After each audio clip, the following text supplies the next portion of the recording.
其实是胡阿姨本身这个人物打动了我。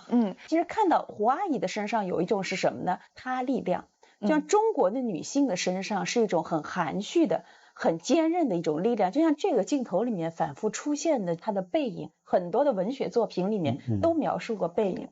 但胡阿姨略带佝偻的那个，而且她10年的这个背影是有变化的。因为我是觉得人行走在这个世界，他靠的不只是骨骼和肌肉的支撑，它更是一种精神的一个支撑的一个力量。这就是我在他身上看到的他力量。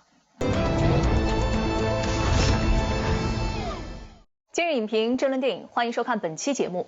大家好，我是主持人李丹。一部影片历时9年完成拍摄，9年镜头见证了重庆18梯的变迁，也温暖定格了胡阿姨的点滴日常与那始终存在的废墟花园。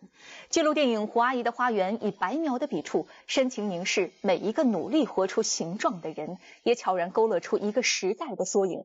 本期节目，我们与导演潘志奇、总策划1905电影网董事长李伟共同走进胡阿姨的这座花园。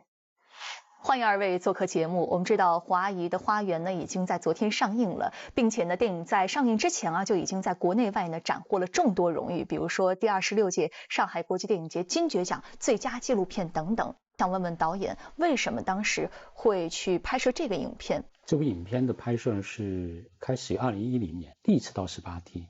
那个时候我知道18梯即将要开始旧城改造，一直到12年遇上了胡阿姨。我后续再了解到胡阿姨的生平，包括她以前的债务她曾经是个会计，你会觉得这个人物身上有着那种电影里的人物的丰富性，她似乎在用一种现代化的或者当代艺术的一种方法，在跟她的过去做表达。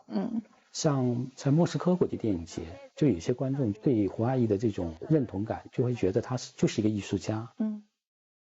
要么劳动那些是最美的旋律。李伟总，我们也知道1905电影网一直在致力于培养青年影人。当然，胡阿姨的花园这样一部艺术性的电影，当它进入您的视角的时候，最初您是由于什么样的原因被它所打动的？第一个就是，其实何以一个人物，就是一个故事能够打动导演，以至于他花那么多年去一直专注的用镜头跟着记录他的生活。第二个是纪录片的本身，因为我们1905电影网也拍摄过武汉日夜，拍摄过雪豹和他的朋友。纪录片本身，它记录人物、记录事件、记录生活，更记录我们这个时代。那么第三个最重要的原因，其实是胡阿姨本身这个人物打动了我。其实看到胡阿姨的身上有一种是什么呢？她力量，就像中国的女性的身上是一种很含蓄的、很坚韧的一种力量。就像这个镜头里面反复出现的她的背影，很多的文学作品里面都描述过背影。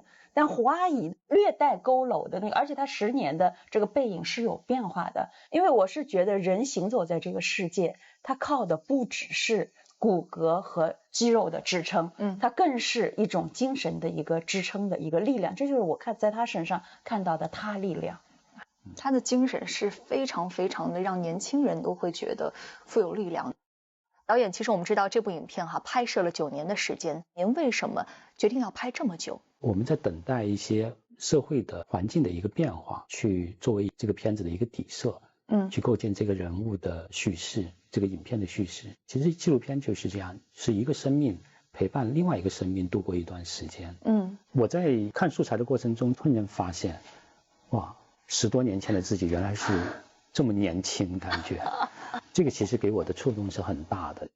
我觉得这个有点像是一种手工化制作的电影，它是区别于这种工业化的电影的制作的。影片当中发现一个非常有诗意的表达，就是胡阿姨喜欢荷花，却给自己取名雪莲。荷花出工艺不沾嘛，我说是纯洁嘛，自己跟自己取的个名字，我都谈雪莲，雪莲花。如果说女人爱花是一种社会对女人的一个统一的一个定义的话，胡阿姨可以给自己贴了是另外的一个标签。她在那个影片当中提到的保尔柯察金的那个钢铁是怎样炼成的保尔全身瘫痪了，双目不见了，哎，喊他妈妈把笔啊这些拿来，开始写文章了。所以在他的认知里面，他一定认为雪莲代表的是一种高洁、无比的纯粹、无比的善良。是的，李伟总说的非常对，因为我在跟他交往的过程中，他其实是的那种圣洁的这种内心。这就是胡阿姨的可爱，也是为什么那么多观众喜欢她的原因。通过您的影片，我觉得大家不仅能够看到胡阿姨她精神的绿洲，其实您也是具有前瞻性的。通过您的影片也记录了中国现代化这么多年的一种变迁。所以看完胡阿姨的花园后，我们会发现，其实她的花园不仅仅是一个物理的世界，更是一所精神的花园。在两位的心中，它更象征着什么？在我的这部片子里头，其实花园一直是存在的，包括最后他会跟我说，给我介绍他的新的花园。我记得他最后一句台词好像是说，我什么都有。有蝴蝶，啥子都有。那就是他的一个精神世界，他很富有。我非常赞同刚才那个潘老师的这些观点。其实在导演镜头的凝视下，我们更看到的是他的内心的世界。很多人在追寻去苍山洱海，去青藏高原，追求一种轻松，追求一种平静。但是更多的时候，我觉得胡阿姨她可能到不了那么多的诗和远方，但是她的内心，她就是一个诗和远方，就是虽近犹远。在这里都是共度难关，接受帮助的太多了。我说我这辈子都还不起大家。通过这样一部《胡阿姨的花园》这部纪录影片，想给观众传递些什么？还是他的精神世界吧。我觉得就是他的一些精神哲学，其实可以给予我们当代人一些生活的启示。只要像片子中的胡阿姨这样，她能心存善念而又努力生活，她一定会开出一片花园。像你还要必须要有信心，这个人活都是活精神噻。其实最近很流行一个词语叫注意，我觉得这个如果用到这部影片上面给送给观众的话，我觉得可以加上2个字，就是我们一定要注意幸福啊，注意开心啊。最后我是想用一个我原来发在朋友圈的一段话作为结语，就是我的脚步很慢，它的花期很长，我们正好遇上了，花开了，我来了啊！我希望大家能够进影院来观看这部胡阿姨的花园。